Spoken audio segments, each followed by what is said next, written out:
সকালবেলা উঠেই ছেলেদেরকে পড়ানোর কাজ আর কি কাজ আমাদের রান্না করা। তো এই দুটোই হচ্ছে আমাদের মেইন কাজ। তো চলো সকালবেলা উঠে এই যে শুরু করে দিয়েছি ছেলেকে পড়ানো, আর তারপর টিফিন বানিয়ে দিলাম। বড় ছেলে স্কুলে গেল, আর এদিকে আমি করলাম একটুখানি তরকারি।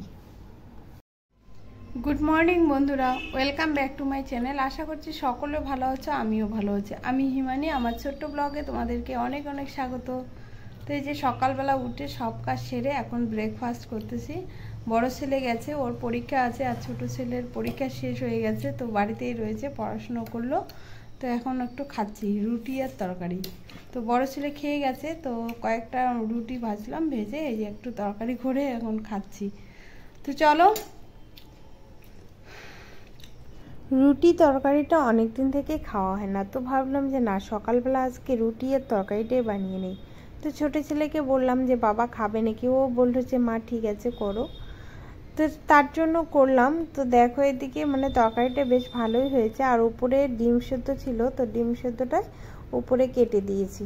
তো চলো এটা ব্রেকফাস্ট সেরে তারপর হচ্ছে এই যে যাচ্ছি একটু বাজারে। তো বাজার শেষ হয়ে গেছে রাত্রিবেলা, গতকাল রাত্রিবেলা একটু বেগুন পটল আর এসে নিয়ে এসেছি। তো বেগুন আর পটল দুই একটা করে আছে, তো ভাবছি যে মাছ না হলে মাংস নিয়ে আসবো। ছোট ছেলে আবার মাংস খাওয়ার জন্য খুব ব্যস্ত হয়ে গেছে। তো বাজার থেকে চলে আসলাম এদিকে। তো বাজারে গিয়ে ওই যে ভুলে গেছিলাম, বাচ্চাকে এক হাতে ধরি, তারপর আবার এদিকে ব্যাগ ধরি, তো ওগুলো ভুলে গেছিলাম। তো চলো তারপর এই যে দেখাচ্ছি, একটুখানি মাংস নিয়ে এসেছি, বেশি নিয়ে আসিনি, তো 250 গ্রাম নিয়ে এসেছি। আর এদিকে যে সব কিছু কেটে কুটে রেডি করলাম। তো চলো এখন তরকারিটা বানিয়ে নেব। তো একজনের বাড়িতে ঢুকেছিলাম, তো ওখান থেকেই মানে আসলাম, আর ছেলে এদিকে আগেই চলে এসেছে স্কুল থেকে। তো বড় ছেলে স্কুল থেকে চলে এসেছে, ওর স্নানও হয়ে গেছে, আমি এদিকে রান্নাটা উঠিয়ে দিয়েছি। তো এদিকে দেখো মাংসটাতে মানে পেঁয়াজ উঠিয়ে দিয়ে একটুখানি গরম মশলা দিয়েছিলাম ফোড়নে, দিয়ে পেঁয়াজ লঙ্কা সব কিছু দিয়ে এই যে হালকা করে রান্না করব, মাংসটা উঠিয়ে দিয়েছিলাম। মাংসটা একটু ভাজা ভাজা করে একটু জল দিয়ে সেদ্ধ করতেছি। তো এখন এই যে সেদ্ধতে বসিয়ে দিয়েছি, এদিকে আলুগুলো দিয়ে দিয়েছি, আর এদিকে এখানে একটু মশলা বেটে নিলাম, টমেটো পেঁয়াজ রসুন আদা জিরা সব কিছু একটুখানি বেটে নিলাম। তো বেটে নিয়ে এখন এটা দিচ্ছি। তো চলো এখন মাংসটাকে একটুখানি ভালো করে কষিয়ে নিই। হাতে মোবাইল ধরলে না মানে কাজে অসুবিধা হয়ে যায়, তরকারিটাকে মানে ঘাটতেই পারছি না। তো চলো মোবাইলটা রেখে একটু ভালো করে কষিয়ে নিই, কষিয়ে তারপর তোমাদেরকে এখন দেখাবো।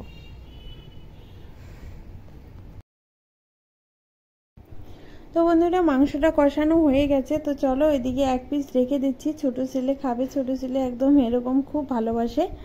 তো চলো ছোট ছেলের জন্য এক পিস রেখে দিলাম। আর এখন এই যে গরম জলটা করে রেখেছি, এই গরম জলটা দিয়ে দেবো। অনেকে বলে গরম জল দিলে নাকি মাংসতে টেস্টটা ভালো হয়, তো আমি আবার অনেক সময় দিই, অনেক সময় দিই না।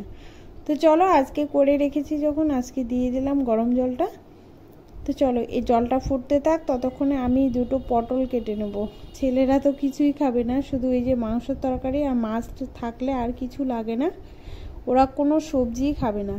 তো আমি এই পটল দুটো আর হচ্ছে লঙ্কা পেঁয়াজ এটা ভাজা করে খেয়ে নেব। তো আমার আবার এই পটল লঙ্কার ভাজাটা খুব ভালো লাগে। তো দেখো এদিকে হয়ে গেছে তরকারিটা এখন নামিয়ে নেব। আর এই যে পটলটা কেটে রেখেছি এরকম করে লবণ হলুদ মেখে, তরকারিটা নামিয়ে নিয়েছি, আর এদিকে পটলটা ভাজা হয়ে গেছে। তো এদিকে দেখো ভাতটা তো বেড়ে নিয়েছি। তো চলো এখন খাওয়া দাওয়া হবে, অনেক বেলা হয়ে গেছে। তো এই যে ছোট ছেলেকে দিয়ে দিয়েছি, বড় ছেলের স্নান হয়ে গেছে, ও খাবে এখন। তো চলো এখন খেতে বসবো, আর এখন বাজে এখন 2টো। তো চলো আজকের বেশিক্ষণ বাড়াচ্ছি না, ঠিক আছে। আর খেয়ে দিয়ে তো জানোই খাওয়া দাওয়া করে রেস্ট করব, বাচ্চাদেরকে ঘুমাবো, এগুলোই হয়। তো চলো সাধারণত এগুলো আমি দেখাই না। তো চলো এতটুকু অবধি তোমাদেরকে দেখাই, আজকের মতো এখানেই শেষ করছি। দেখা হচ্ছে তোমাদের সঙ্গে নেক্সট ব্লগে। তো আজকের ব্লগটা যদি ভালো লাগে লাইক করো, কমেন্ট করো, আর অবশ্যই সাবস্ক্রাইব করো। তো চলো আজকের মতো এখানেই শেষ করছি, তোমরা সবাই ভালো থেকো, সুস্থ থেকো, টাটা।